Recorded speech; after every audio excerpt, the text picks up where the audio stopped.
बिहार के नए नवेले मुख्यमंत्री सम्राट चौधरी बड़े बड़े मंचों से कह रहे हैं कि बिहार में उद्योग लगाएंगे। बिहारियों से वापस लौटने की अपील कर रहे हैं, रोजगार का वादा कर रहे हैं। लेकिन रुकिए, जरा जमीन पर उतरकर देखिए। एक तरफ उद्योग लगाने की बातें तो हो रही हैं, दूसरी तरफ जो थोड़ा बहुत स्किल डेवलपमेंट का सिस्टम था वो अब वेंटिलेटर पर पहुंच चुका है। दैनिक भास्कर की रिपोर्ट कहती है कि बिहार में कुशल युवा कार्यक्रम के 1700 केंद्रों में से 500 को बंद करने का नोटिस दिया गया है और 700 केंद्रों पर संकट मंडरा रहा है। यानी कुल मिलाकर आधे से ज़्यादा केंद्र खत्म होने की कगार पर है। अब जरा सोचिए, जिस राज्य के करोड़ों युवा रोजगार के लिए बाहर भटक रहे हों, जहां हर घर से कोई ना कोई पंजाब, दिल्ली, गुजरात या मुंबई में मजदूरी कर रहा हो, वहां सरकार स्किल सेंटर बंद कर रही है और फिर मंच पर खड़े होकर वही सरकार कहती है कि आप लोग बिहार वापस आ जाइए। अरे भाई, वापस आकर करेंगे क्या? यहाँ तो ट्रेनिंग सेंटर की ही बंद हो रहे हैं। नीतीश कुमार ने 2015 में 7 निश्चय योजना के तहत कुशल युवा कार्यक्रम शुरू किया था। दावा किया गया कि लाखों युवाओं को ट्रेनिंग मिलेगी, उन्हें रोजगार मिलेगा और बिहार आत्मनिर्भर बनेगा। लेकिन आज हालत यह है कि कई जिलों में महीनों से नए नामांकन बंद हैं। कई केंद्रों को पेमेंट नहीं मिला है।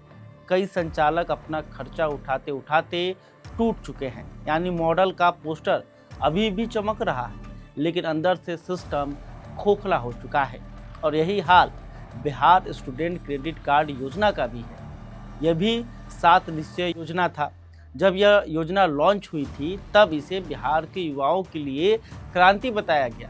कहा गया कि गरीब का बेटा भी अब इंजीनियर, डॉक्टर बनेगा। पैसे की कमी पढ़ाई नहीं रोकेगी। लेकिन आज हजारों छात्र बैंक और सरकारी दफ्तरों के चक्कर काट रहे हैं। कई छात्रों की शिकायत है कि महीनों तक फाइल अटकी रहती है। किसी से नया कागज मांगा जाता है, किसी को कॉलेज लिस्ट का बहाना दिया जाता है।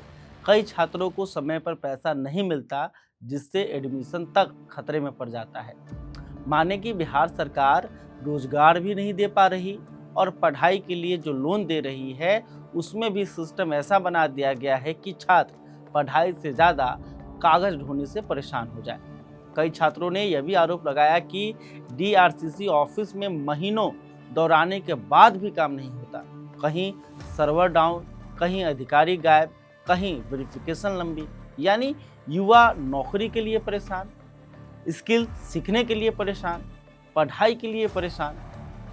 लेकिन सरकार AI समिट करा रही है, इवेंट करा रही है, सम्मेलन कर रही है, बड़े बड़े भाषण दिए जा रहे हैं। सच्चाई यह है कि बिहार में उद्योग लगाने से पहले सिस्टम ठीक करना पड़ेगा, क्योंकि उद्योग सिर्फ ज़मीन से नहीं आता। उद्योग के लिए प्रशिक्षित युवा चाहिए, भरोसेमंद व्यवस्था चाहिए, नीति में स्थिरता चाहिए। लेकिन यहाँ हालत यह है कि जो युवा स्किल सीखना चाहता है उसका सेंटर बंद हो रहा है। जो पढ़ना चाहता है उसका लोन अटक रहा है और जो नौकरी चाहता है वो रेलवे स्टेशन पर खड़ा होकर दिल्ली जाने वाली ट्रेन पकड़ रहा है। सम्राट चौधरी कह रहे हैं कि बिहार वापस लौटे, लेकिन बिहार का युवा पूछ रहा है लौटकर क्या करें, क्योंकि यहाँ आज भी सबसे बड़ा उद्योग क्या है? आपको मालूम है बिहार का सबसे बड़ा उद्योग क्या है? पलायन। जी हाँ, पलायन बिहार का आज भी सबसे बड़ा उद्योग है। बिहार आज भी अपने युवाओं को तैयार करके दूसरे राज्यों को सप्लाई कर रहा है। कोई पंजाब में खेत चला रहा है, कोई गुजरात में फैक्ट्री, कोई दिल्ली में डिलीवरी बॉय है, तो कोई मुंबई में सिक्योरिटी गार्ड। और इधर बिहार सरकार प्रेस कॉन्फ्रेंस में इंडस्ट्रियल रिवोल्यूशन की बात कर रही है। अगर सच में बिहार बदलना है तो पहले युवाओं के साथ मजाक बंद करना होगा। स्किल सेंटर को बचाइए, स्टूडेंट क्रेडिट कार्ड योजना को पारदर्शी बनाइए, नौकरियों पर काम कीजिए और सबसे ज़रूरी ज़मीन पर काम कीजिए, सिर्फ पोस्टर और भाषणों में नहीं। खैर, आप एक बिहारी होने के नाते इस खबर को किस तरह से देखते हैं, आप कमेंट करके बता सकते हैं। वीडियो फेसबुक पर देख रहे हैं तो हमारे पेज को भी फॉलो कर लें। यूट्यूब चैनल को सब्सक्राइब नहीं किया है तो कर लीजिए। मैं अपना परिचय अब जाते जाते दे देता हूँ। मैं खबर पॉइंट के लिए परमवीर सिंह।